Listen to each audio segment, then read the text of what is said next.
I can't sympathize with the rightward swing of things for a simple reason. Life to me has to be about something important, about something immense, about an ideal, about a purpose, about something grand. We can never create a utopia here, but we create a much better world. Our values could be towards embracing others.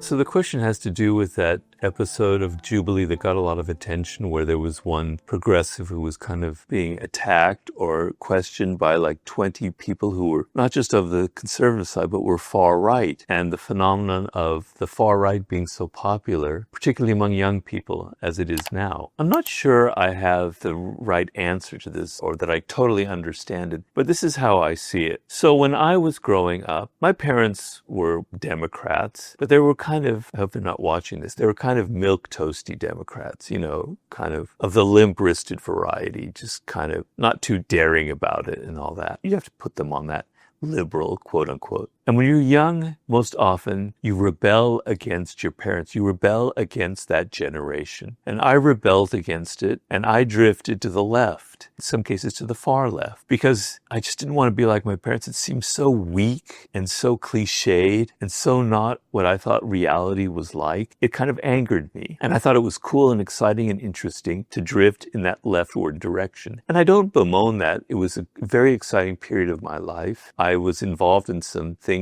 that I'm probably not going to discuss when I lived in London that were very exciting, but it just seemed really cool, but also intellectually very right and very satisfying, because we felt like we were on the side of history, on the side of freedom, on the side of fairness, of justice in this world. Okay, so now when I read about young people, and I remember reading a while ago that in New York, for instance, it's become very hip and very fashionable for people to be on the far right. They have clubs, they have venues, they have bars, they have their philosophers like Curtis Yarvin, who's, I think, to me is a raving idiot, but I know he seems very exciting, so pardon my prejudice there. But it was very shocking to me because I never thought of young people. I mean, obviously, young people have drifted to the right in history, so there are patterns like that. And my point is generally that things constantly shift culturally as a reaction. Now, I'm not saying that you on the far right, if you are out there, you are not being sincere about it. I'm not doubting your sincerity, but I'm creating some context because these things go back and forth throughout history. So I wrote in Laws of Human Nature a chapter on generations and how these things kind of have patterns, and one generation reacts against the other generation. And it goes on and on and on and on. So there was a drifting to the right among young people in like the 1920s, and then it shifted to the left in the 1930s. We see the 50s were conservative, then the 60s became radical and left, then the 80s became kind of Reagan, and young people were kind of interested in suddenly in the Republicans and yuppies and all that. So give us some context. These things go back and forth to what seems cool, and it's a reaction against the prior generation. And it's a just reaction because the prior generation is kind of rigid and has got a hold on culture. You want to rebel. So I see it as a form of rebellion. But for me, my values were pretty much set. I can't sympathize with the rightward swing of things for a simple reason. Life to me has to be about something important, about something immense, about an ideal, about a purpose, about something grand. We can never create a utopia here, but we create a much better world. Our values could be towards embracing others. I hate the idea of nationalism. It drives me crazy. I hate it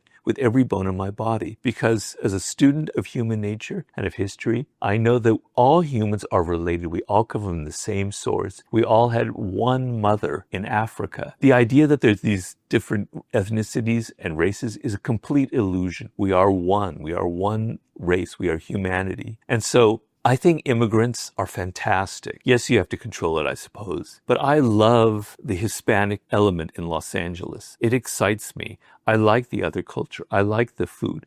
I think their culture is exciting and vibrant. They've added so much to Los Angeles. They've made this a much better place, okay?